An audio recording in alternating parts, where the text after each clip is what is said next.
concedo a palavra ao Dr. Celso Sanches Vilardi, que fará sustentação oral pelo denunciado Jair Messias Bolsonaro. Dr. Vilardi tem a palavra pelo prazo regimental.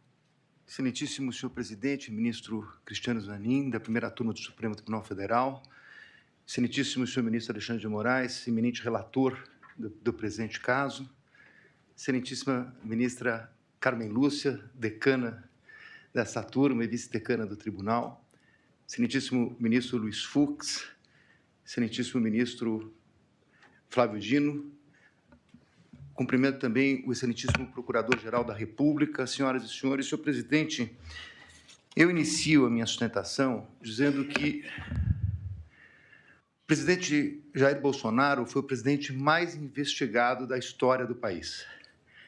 Uma investigação que perdurou por anos, que começa com o objetivo de investigar uma live de 4 de agosto de 2021, em que se autoriza a quebra de uma nuvem do seu ajudante de ordens, Coronel Cid, que hoje é delator, que perdura por meses essa investigação da quebra, com vários objetos diferentes.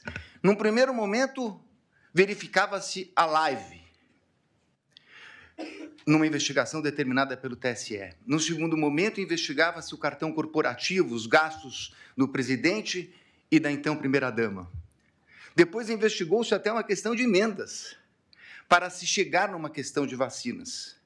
Portanto, não havia um objeto específico. E por que eu estou tratando disso, senhor presidente? Porque o inquérito das vacinas é a gênese de todo este caso, onde ocorreu a prisão e depois a colaboração do Coronel Cid.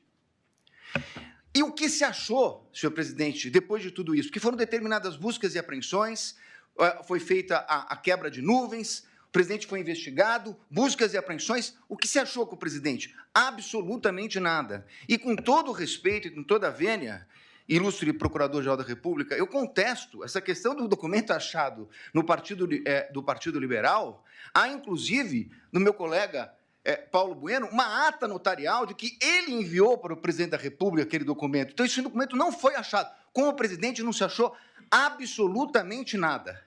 A partir daí, restava a versão do delator com uma minuta que estava no seu telefone tratando de uma questão de estado de sítio e mais absolutamente nada.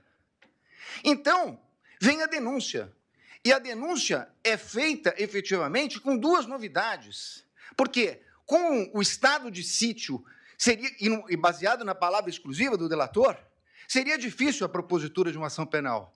Então, traz-se uma narrativa que vem, efetivamente, do começo de atos de pronunciamentos do presidente da República,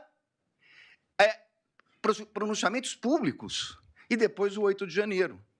Sobre esse primeiro momento, senhor presidente, eu me permito até fazer uma digressão sobre o mérito antes de tratar das preliminares, mas é importante dizer que, sobre esse primeiro momento, nós temos, efetivamente, uma acusação do Procurador-Geral da República de 2 artigos gravíssimos do Código Penal que tratam do golpe, e de golpe contra as instituições democráticas e contra o governo legitimamente eleito. Mas um minutinho só, estamos tratando de uma execução que se iniciou em dezembro de 21, tratando do crime do governo legitimamente eleito. Qual era o governo legitimamente eleito? O dele. Então, esse crime é impossível, com todo respeito. Falar-se em execução de crime contra o governo legitimamente eleito, que era o dele. O governo legitimamente eleito veio no final do ano de 22, com as eleições. Então, como se falar em tentativa, em início da execução? E mais, como se falar em início de execução por pronunciamentos e lives, quando os 2 tipos penais têm elementares do tipo a violência ou a grave ameaça? Não existia violência nem grave ameaça. Então é impossível falar dessa execução. Como eu disse, é porque não existia nenhum elemento, então começa uma narrativa a respeito de pronunciamentos públicos, para terminar no 8 de janeiro, que nem a Polícia Federal, que utilizou como lembrou meu colega, mais de 90 vezes a expressão possivelmente, que não havia certeza, nem a Polícia Federal, que se utilizou dessas possibilidades, afirmou a participação dele no 8 de janeiro. Não há um único elemento, nem da delação. Aí me criticam porque eu digo que a delação não vale nada e estou dando... Óbvio, porque nem o delator que o acusou fez qualquer relação dele com o 8 de janeiro. Não há uma única evidência a esse respeito. Portanto, apresentou-se uma denúncia. Com essas duas circunstâncias, e eu não tenho tempo, senhor presidente, tenho que falar rapidamente, mas essa denúncia, quando veio, o ilustre Procurador-Geral da República liberou 8 PETs no dia da apresentação da denúncia. Ele foi intimado, meu cliente, um dia depois. O segundo dia já era prazo. 8 petições, 45 mil documentos. Que até agora, senhor presidente, por Deus que está no céu, eu não sei dizer o que tem esses documentos relacionados com a ação penal. Essas 8 petições, eu não consegui verificar sequer relação, são 45 mil documentos. Na verdade, é um quebra-cabeça que foi, na verdade, exposto à defesa. E aí, na sequência, senhor presidente, eu queria tratar de uma preliminar que já meu colega que me antecedeu na tribuna fala da relevância do caso. Não é só a questão da relevância do caso, é a questão da competência. A minha questão principal é que o Supremo Tribunal Federal, na portaria do ministro Barroso, que encaminhou para as turmas das ações originárias, ele faz um destaque a respeito da questão do presidente da República.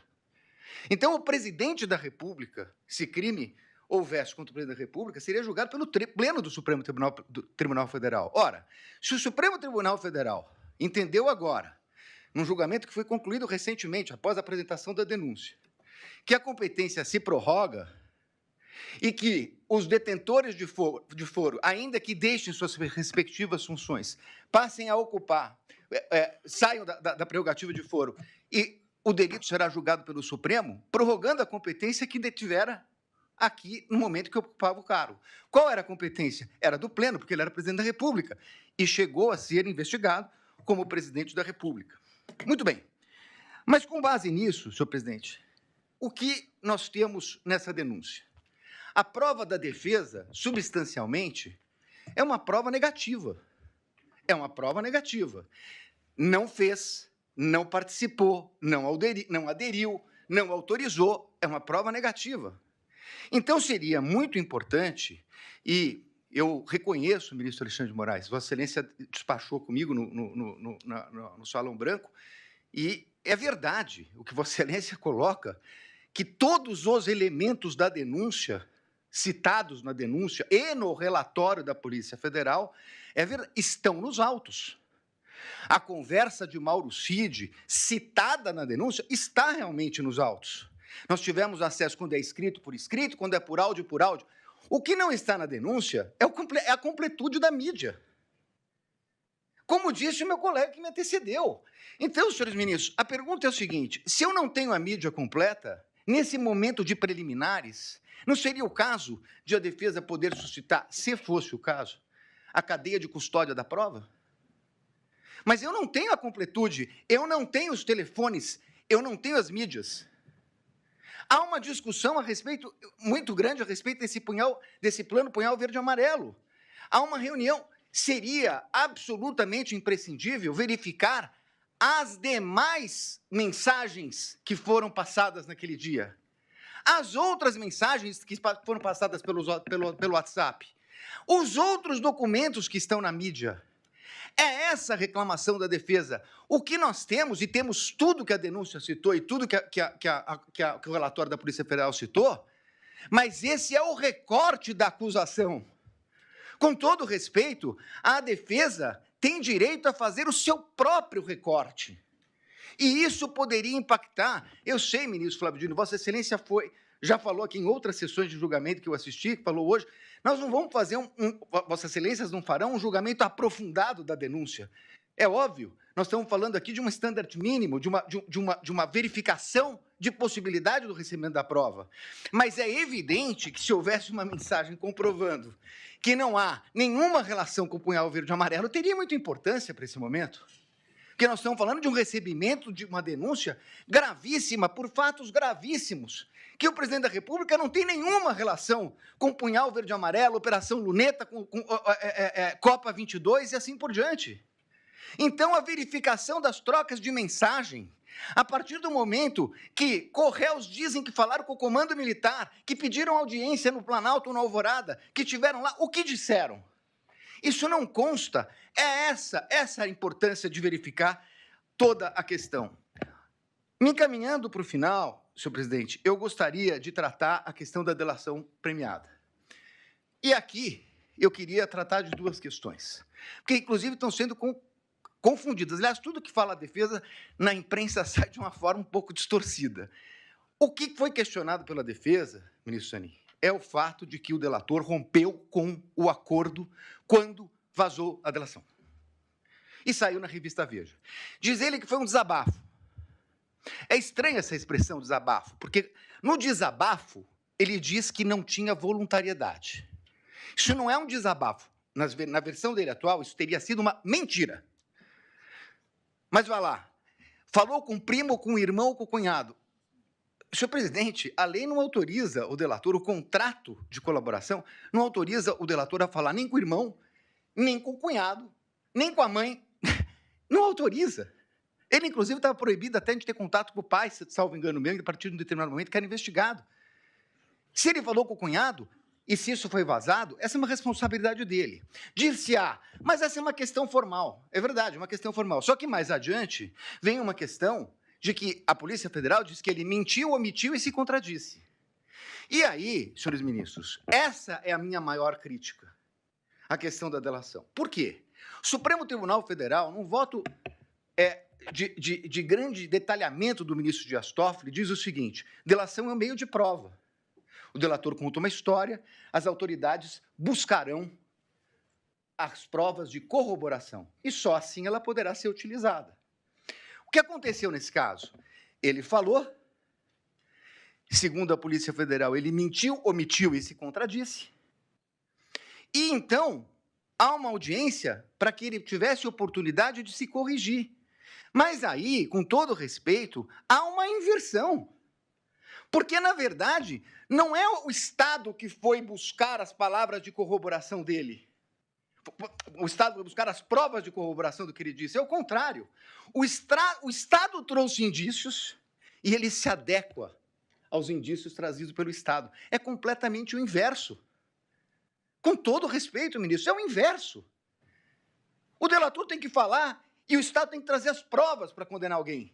O que aconteceu aqui é que ele falou, mentiu, e o Estado tinha indícios. E aí ele se adequa ao Estado. E aí, com todo respeito, vem a denúncia do seguinte, inclusive, o colaborador, nessa versão do colaborador, foi corroborada pela Polícia Federal. Não, desculpe, ele não foi corroborado pela Polícia Federal. É o colaborador que corroborou a versão da Polícia Federal. É exatamente o inverso disso. E numa audiência que se traduziu numa coleta de provas. E essa é a insurgência da defesa. Porque, nesse momento, essa coleta só poderia ser feita, com todo respeito, pelo procurador, pela polícia, e não pelo Poder Judiciário. Então, senhores ministros, para terminar, eu quero dizer o seguinte. Eu entendo a gravidade de tudo o que aconteceu no 8 de janeiro. Mas não é possível que se queira imputar a responsabilidade ao presidente da República, o colocando como líder de uma organização criminosa, quando ele não participou dessa questão do 8 de janeiro. Pelo contrário, ele a repudiou. E mais do que isso, ministros, nesse tempo que não é possível discutir a questão aprofundada de provas, é importante dizer, senhor presidente, que enquanto a Polícia Federal fala possivelmente, enquanto a denúncia traz conjecturas, como a impressão de um documento no Palácio, que teria tido conhecimento dele, o fato concreto é que o acusado de liderar uma organização criminosa para dar golpes socorreu o ministro da Defesa, nomeado pelo presidente Lula, porque o comando militar não o atendia. Foi o presidente que determinou a transição. Foi o presidente que colocou que determinou que eles atendessem o ministro da Defesa que assumiu em 1º de janeiro. Portanto, encerrando, ministro, não é possível que se queira dizer que é compatível com uma tentativa de golpe com o uso do comando militar quando o presidente da República autoriza a transmissão do poderio limitar no começo de dezembro. No começo de dezembro, antes da data do dia 15, antes da data do dia 11. E, portanto, senhores ministros, eu ratifico as nulidades que foram colocadas na minha peça, apreciada por Vossa Excelência, e peço a rejeição da denúncia. Agradeço pela atenção. Muito obrigado, senhor presidente. Agradeço ao doutor Celso Vilardi.